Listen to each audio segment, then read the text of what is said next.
तो short video के तहत अब एक छोटा सा वीडियो, और इसमें गुरुदेव भगवान कितना बड़ा संकेत कर रहे हैं भाई और बहनों, आत्मा गदगद हो जाती है, गदगद। तो इस वीडियो में गुरुदेव भगवान क्या कह रहे हैं कि पुण्यात्माओं, अब आपका आसानी से मोक्ष होगा, आसानी से। क्यों होगा?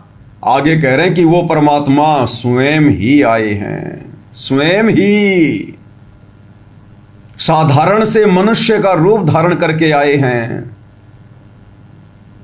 देखिए गुरुदेव भगवान क्या कह रहे हैं। दास ने तो ये शब्द बोला है कि तीन लोक और भवन चतुर्दश कोई नहीं सत्संगी, ये बहुत महत्व रखता है।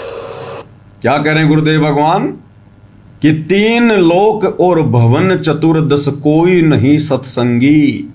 गुरुदेव कह रहे हैं ये शब्द बहुत महत्व रखता है। कैसे? तीन लोक और भवन चतुर्दश में पूरा 21 ब्रह्मांड आ जाता है, और गुरुदेव कह रहे हैं कि 21 ब्रह्मांड में कोई भी सत्संगी नहीं है। सत्संगी मतलब उस पूर्ण परमात्मा के विषय में सच्चाई बताने वाला, उसकी जानकारी देने वाला। बाकी सब यहां जीव हैं, और एक जीव कभी भी पीव के विषय में जानकारी नहीं दे सकता। हाँ, जीव आकर जानकारी दे, उसके बाद तो सारे पीव पीव पीव करने लग जाएंगे। जैसे आप और हम चिल्ला रहे हैं, भौंक रहे हैं, गुरु की महिमा कर रहे हैं। क्यों? क्योंकि पहले हमें गुरुदेव ने बताया, परमात्मा ने आकर समझाया, सत्संग किए, उनके पीछे पीछे हम भी अपने कर्म बना रहे हैं। लेकिन इस परमेश्वर के बताए बिना कोई छटांग भी जानकारी सतलोक की, सृष्टि रचना की, मोक्ष की नहीं दे सकता। तो गुरुदेव कह रहे हैं बच्चों, ये जो शब्द बोला गया है ना, तीन लोक और भवन चतुर्दश कोई नहीं सत्संगी, ये कोई सामान्य शब्द नहीं है। यानी संकेत कर दिया गुरुदेव ने। अब निष्कर्ष आप और हम निकालेंगे। अगर 21 ब्रह्मांड का कोई ऐसा प्राणी होता, कोई जीव होता, तो परमेश्वर ये शब्द ना कहते। यानी 21 ब्रह्मांड का काल के अधीन कोई भी जीव, कोई भी स्त्री या पुरुष सत्संगी नहीं है, सच नहीं कह सकता। सबकी बुद्धि पे काल बैठा होता है। काल कहता ना कि 21 ब्रह्मांड में जितने भी प्राणी हैं अर्जुन, इन सब की बुद्धि का रिमोट मेरे हाथ में है। बलवानों का बल और बुद्धिमानों की बुद्धि मेरे हाथ में है। तो भला इसके अधीन कोई भी प्राणी कैसे सत्संग कर सकता है? इसलिए वो कबीर भगवान, वो परमेश्वर, वो समर्थ राजाओं का राजा स्वयं ही सतलोक से गति करके आता है, चल के आता है, और अपने आप को छुपाकर, एक सामान्य व्यक्ति बताकर, एक साधारण सा संत बनकर आप और हमारी चरम दृष्टि को धोखा देते हुए, काल के साथ आंख मिचोली का खेल खेलते हुए कि कहीं उसका कलेजा ना फट जाए। और परमेश्वर फिर सत्संग करता है, ज्ञान समझाता है, सतलोक की जानकारी देता है, सृष्टि रचना बताता है, वहां जाने का मार्ग बताता है। तो गुरुदेव कह रहे हैं बच्चों, ये सामान्य बात नहीं है जो मैंने कही कि तीन लोक और भवन चतुर्दश कोई नहीं सत्संगी। और आगे क्या कह रहे हैं गुरुदेव? अगर यहां कोई सत्संगी होता, यहां कोई सच बताने वाला होता, सतलोक की जानकारी देने वाला, सृष्टि रचना बताने वाला होता, तो उस परमेश्वर को सतलोक से चलकर यहां आने की जरूरत नहीं थी। क्या कह रहे हैं? पुण्यात्माओं, यदि इस ब्रह्मांड में, इन 21 ब्रह्मांडों में यदि यथार्थ ज्ञान होता तो परमेश्वर को यहां नहीं आना पड़ता। 21 ब्रह्मांडों में यदि ज्ञान होता, कौन सा ज्ञान? सतलोक का ज्ञान, सृष्टि रचना का ज्ञान। बाकी ज्ञान तो सबके पास में है। दुनिया भर के साधु संत महात्मा, सुबह 5 बजे टीवी ओपन करो, दुनिया भर के लोग बैठे रहेंगे आसन पद्म लगा के, माइक लगा के। ज्ञानी तो बहुत है यहां पर, लेकिन वो ज्ञान हमारे मतलब का नहीं। वो ज्ञान हमारे जन्म मरण को समाप्त नहीं कर सकता, हमें 84 लाख योनियों के कष्टों से छुटकारा नहीं दिला सकता। वो ज्ञान हमारे काम का नहीं, जो ज्ञान यहां पर काल के द्वारा भेजे गए साधु संत महात्मा चारों युगों में देते ही रहते हैं। उस सर्वशक्तिमान सतलोक के वासी कबीर देव को, कबीर प्रभु को इस लोक में आने की आवश्यकता नहीं पड़ती। उस परमेश्वर को इसलिए आना पड़ता है कि इस काल के दूतों ने काल प्रेरणा से ज्ञान का अज्ञान बना रखा होता है।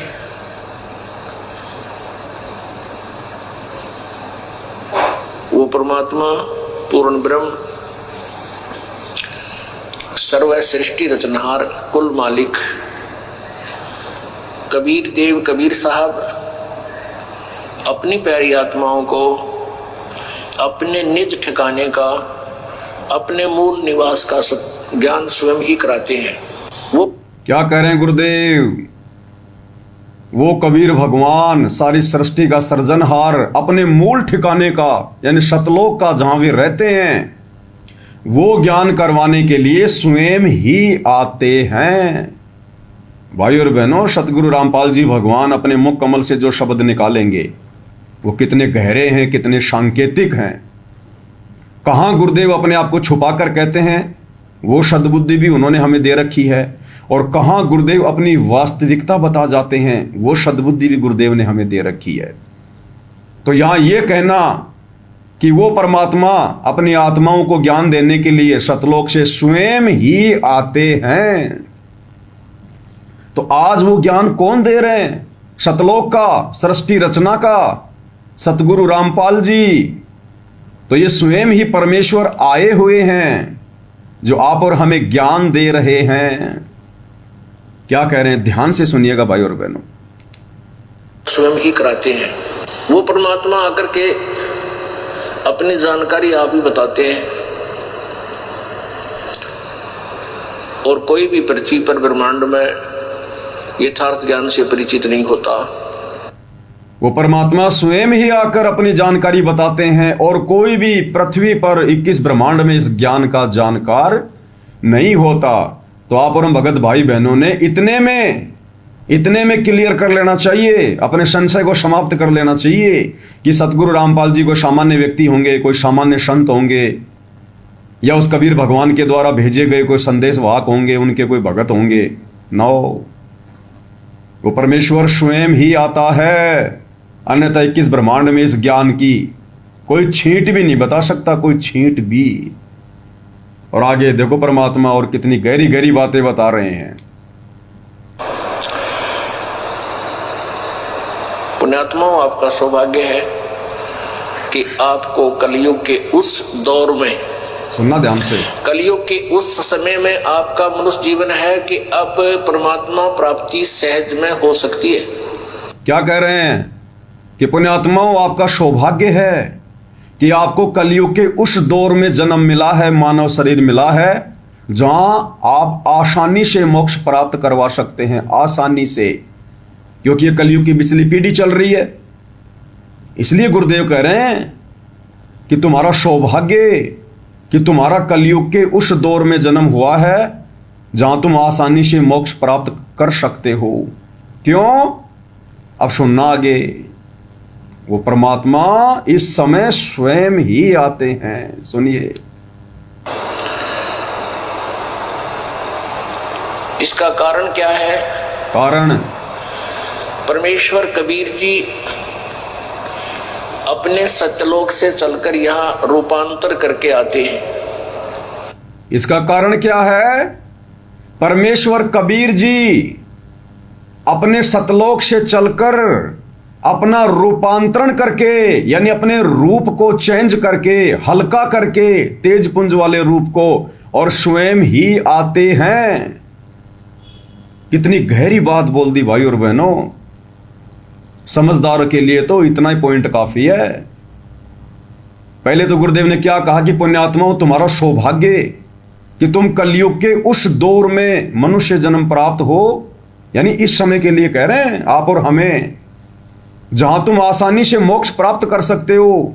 और फिर उसका कारण क्या बता रहे हैं कि वो परमात्मा सतलोक से चलकर स्वयं ही अपना रूपांतरण करके आते हैं। ये नहीं कहा कि कबीर जी ने मुझे भेज दिया दास बना के, या परमात्मा अपनी कोई आत्मा भेज दिया। क्या कह रहे हैं कि वो परमात्मा कबीर जी, इसका कारण क्या है कि वो परमात्मा कबीर जी सतलोक से अपना रूपांतरण करके स्वयं ही आते हैं। अरे 650 साल पहले की बात नहीं बता रहे आप, और हमें वर्तमान की बात कह रहे हैं कि पुण्यात्माओं, तुम्हारा सौभाग्य जो इस समय तुम आसानी से मोक्ष प्राप्त कर सकते हो। लकी देखना, वो गए, जरा नेट गए। लकी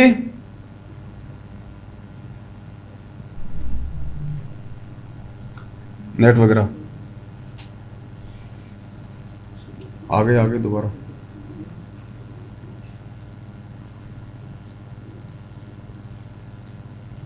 अभी आगे नेट वापस, थोड़ा ध्यान रखना, थोड़ा सुना कर। हाँ, थोड़ा बीच बीच में भाई और बहनों इंटरनेट का ऐसा ही प्रॉब्लम है ये तो कारण क्या बताया गुरुदेव ने कि इस समय यानी कलयुग की पिछली पीढ़ी में वो परमात्मा कबीर जी सतलोक से अपना रूपांतरण करके स्वयं ही आते हैं। अब कितनी गहरी बात बोल दी गुरुदेव भगवान ने, कितनी गहरी बात भाई और बहनों। कहते ज्ञान का और घाम का तो चमका सा लगता, जो समझदार आत्मा होंगी, अधिकारी आत्मा होंगी, वो तो इतने में दृढ़ हो जाएंगी कि मेरे गुरुदेव कोई सामान्य संत नहीं है, सतलोक से कबीर जी के द्वारा भेजे गए कोई संदेश वाक नहीं है। मेरे गुरुजी 1997 में उनका कोई रूपांतरण नहीं हुआ, जैसा कि आश्रम वाले 25 मिनट का 3D वीडियो बना के भक्तों को गुमराह कर रहे हैं। संत रामपाल जी को बादलों में उड़ा दिया कि वो तो 1997 में सतलोक गए और संत रामपाल जी के रूप में स्वयं कबीर जी आए हुए हैं। ये सब बकवासबाजी है, बकवासबाजी। इन बातों से मोक्ष नहीं होगा, मोक्ष होगा ज्ञान आधार से। ये 25 मिनट के गुरु को कार्टून बनाकर ये जो वीडियो संगत देख रही है, आंखों से आंसू बहा रही है, इन चीजों से मोक्ष नहीं होगा। अपने आप को ज्ञान से समझना पड़ेगा, ज्ञान से दृढ़ करना पड़ेगा, ज्ञान से भगवान की परख करनी पड़ेगी। फिल्मों को देख देख के रोना तो ये बॉलीवुड वाले भी बहुत करते हैं। इन बॉलीवुड वाले जो फिल्म बनाते हैं, इनकी फिल्में देख देख के, इनकी कहानियां देख देख के बड़ी मार्मिक कहानियां बनाते हैं। ये बहुत गरीब परिवार है, बेचारा रिक्शा चला रहा है, खाने को दाने नहीं, बैकग्राउंड में मीठी मीठी ऐसी ट्यून लगा देंगे, म्यूजिक लगा देंगे, आदमी ना रोना चाहे तो भी रोने लगेगा। ऐसा इन लोगों ने किया उस 25 मिनट के वीडियो में। गुरुजी को कार्टून बना दिया AI से और ऐसी ऐसी ट्यून लगा दी, भगत ना रोना चाहे तो भी बेचारा रोने लग जाए। लेकिन इन चीजों से मोक्ष नहीं होगा अगर आपने गुरु को मानुष माना तो कितना क्लियर कर रहे हैं गुरुदेव भगवान। भाई और बहनों, इसका कारण बताकर दोबारा से सुनिए एक बार ध्यान से।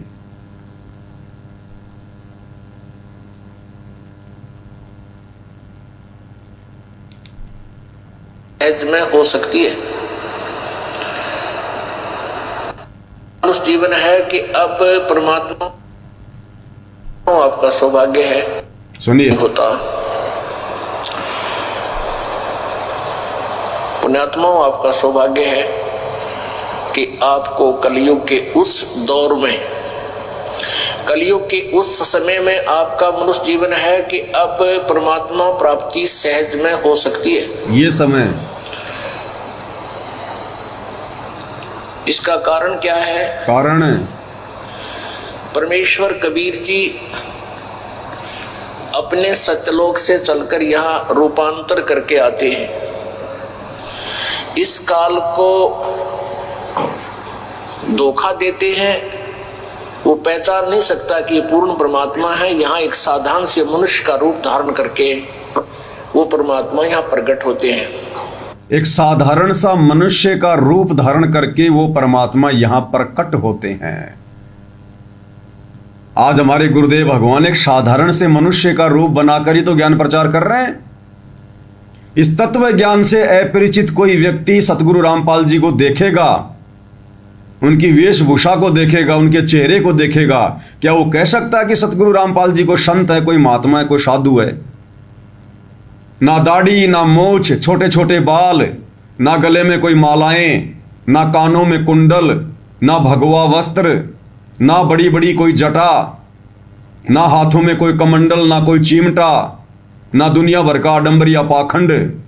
कोई कह सकता है कि ये कोई संत होंगे, महात्मा होंगे? क्यों?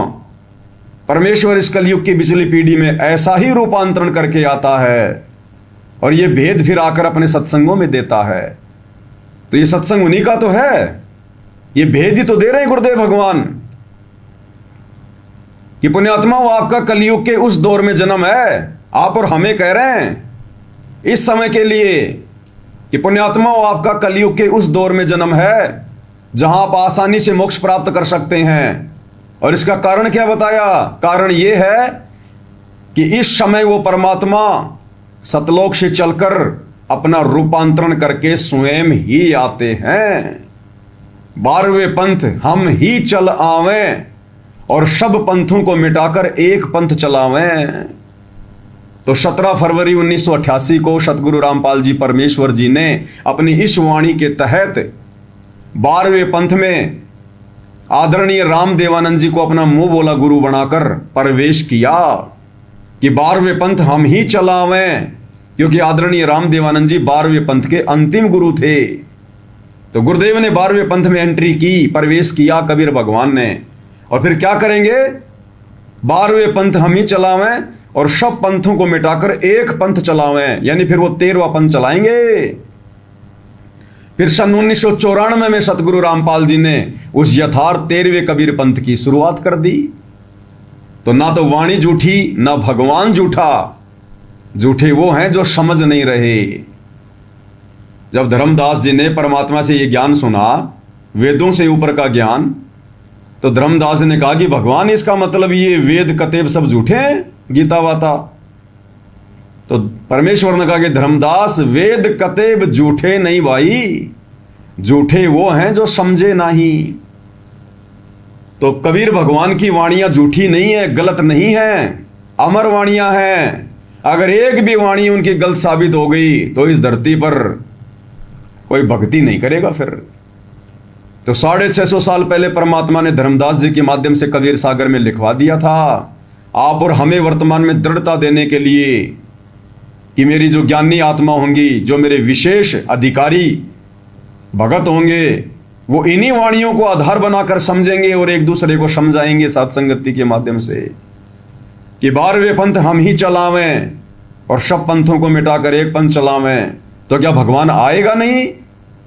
क्या भगवान झूठा होता है? क्या भगवान की वाणी झूठी है? अब यदि हम भक्तों के अनुसार, विशेषकर जो शतलोक आश्रमों से जुड़े हुए हैं, जो गुरु को परमात्मा नहीं मानते, और वो लोग मानते हैं कि गुरु जी तो 1997 में शतलोक गए, उसके बाद कबीर जी गुरु जी का रूप बनाकर लीला कर रहे हैं, तो उन भक्तों को कहना चाहेंगे फिर भाई तुम्हारी नजरों में तो कबीर भगवान की वाणी झूठी हो गई। तुम्हारे अनुसार तो कबीर जी 1997 में आए हैं और वाणी कह रही है कि 12वें पंथ हम ही चलावें, सब पंथों को मिटाकर एक ही पंथ चलावें। तो फिर तो कबीर जी की वाणी झूठी हो गई। बताओ फिर ऐसे झूठे भगवान की फिर कौन भक्ति करेगा? तो वेद कतेब झूठे नहीं भाई, झूठे हैं जो समझे नहीं। परमात्मा की वाणियां गलत नहीं है, झूठी नहीं है, 100 में भी नहीं सोच सकते, लेकिन वो भगत गलत हैं, वो भगत अज्ञानी हैं जो इन वाणियों को समझ नहीं रहे। तो कितने अच्छे से गुरुदेव भगवान ने हमें समझाया है भाई और बहनों। दोबारा सुनिए एक बार पूरा सेंटेंस। यहाँ एक साधारण से मनुष्य का रूप धारण करके वो परमात्मा यहाँ प्रकट होते हैं। कभी अपने पुत्र सहजदास का, कभी जोगजीत का, कभी ज्ञानी का रूप बनाकर वो रह रहकर अपने बच्चों को संभालने के लिए इस काल के लोक में आते हैं। क्या कह रहे हैं? वो परमात्मा एक साधारण से मनुष्य का रूप बनाकर यहां प्रकट होते हैं, और कभी अपने पुत्र जोगजीत का रूप बनाकर, कभी सहजदास का रूप बनाकर, कभी ज्ञानी का रूप बनाकर वो परमात्मा यहां आकर अपने बच्चों को ज्ञान बताते हैं, समझाते हैं। ये नहीं कहा कि वो परमात्मा कभी अपने बेटे को भेज देता है, ज्ञानी को, जोगजीत को, सहजदास को, या सतलोक से किसी आत्मा को भेज देता है। जैसे वर्तमान में गुरुदेव भगवान कबीर परमेश्वर अपने आप को छुपाते हुए कहते हैं कि मुझे तो परमात्मा ने भेजा है, मैं तो परमात्मा का भेजा हुआ हूं। नहीं, क्या कह रहे हैं? वो परमात्मा स्वयं रूपांतरण करके आता है और एक साधारण से मनुष्य का रूप बना के प्रकट होता है, और कभी अपने बेटे जोगजीत का, ज्ञानी का, सहजदास का रूप बना के आता है, ना कि उनको भेजता है। तो कितनी गहरी बात कही गुरुदेव भगवान ने। यह भी एक पॉइंट है कि कभी वो परमात्मा अपने पुत्र जोगजीत का, कभी ज्ञानी का और कभी सहजदास का रूप बनाकर आता है, ना कि ज्ञानी, सहजदास और जोगजीत को भेजता है। क्योंकि ज्ञानी हो, चाहे जोगजीत हो, चाहे सहजदास हो, चाहे कोई अचिंत हो, उन 16 में से चाहे कोई भी तोप हो, उनकी औकात नहीं है भाई और बहनों। वो इतने समर्थ नहीं है कि काल के लोक से आत्माओं का मोक्ष करवाकर सतलोक ले जाएं। पहले ये पूरा सत्संग सुनेंगे हम गुरुदेव का दोबारा से, उसके बाद फिर हम आगे चर्चा करेंगे कि सतलोक में कबीर भगवान सतगुरु रामपाल जी के 16 पुत्र भी इतने समर्थ क्यों नहीं हैं, सक्षम क्यों नहीं हैं, जो काल के 21 ब्रह्मांड से आत्माओं की मुक्ति करवाकर सतलोक ले जा सकें। पहले ये पूरा सुनिएगा किस प्रकार से गुरुदेव ने अपने आप को कबीर साबित किया है। दास ने तो इस शब्द बोला है कि 3 लोक और भवन चतुर्दश कोई नहीं सत्संगी, ये बहुत महत्व रखता है। पुण्यात्माओं, यदि इस ब्रह्मांड में, इन 21 ब्रह्मांडों में यदि यथार्थ ज्ञान होता तो परमेश्वर को यहां नहीं आना पड़ता। उस सर्वशक्तिमान सतलोक के वासी कबीर देव को, कबीर प्रभु को इस लोक में आने की आवश्यकता नहीं पड़ती। उस परमेश्वर को इसलिए आना पड़ता है कि इस काल के दूतों ने काल प्रेरणा से ज्ञान का अज्ञान बना रखा होता है।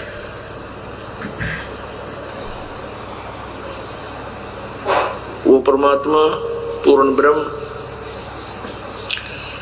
सर्व सृष्टि रचनहार, कुल मालिक कबीर देव, कबीर साहब अपनी प्यारी आत्माओं को अपने निज ठिकाने का, अपने मूल निवास का ज्ञान स्वयं ही कराते हैं। वो परमात्मा आकर के अपनी जानकारी आप ही बताते हैं, और कोई भी पृथ्वी पर ब्रह्मांड में यथार्थ ज्ञान से परिचित नहीं होता। पुण्यात्माओं, आपका सौभाग्य है कि आपको कलयुग के उस दौर में, कलयुग के उस समय में आपका मनुष्य जीवन है कि अब परमात्मा प्राप्ति सहज में हो सकती है। कारण है? इसका कारण क्या है? स्वयं परमेश्वर कबीर जी अपने सत्यलोक से चलकर यहाँ रूपांतर करके आते हैं। इस काल को धोखा देते हैं। वो पहचान नहीं सकता कि ये पूर्ण परमात्मा है। यहाँ एक साधारण से मनुष्य का रूप धारण करके वो परमात्मा यहाँ प्रकट होते हैं। कभी अपने पुत्र सहजदास का, कभी जोगजीत का, कभी ज्ञानी का रूप बनाकर वो रह रहकर अपने बच्चों को संभालने के लिए इस काल के लोक में आते हैं।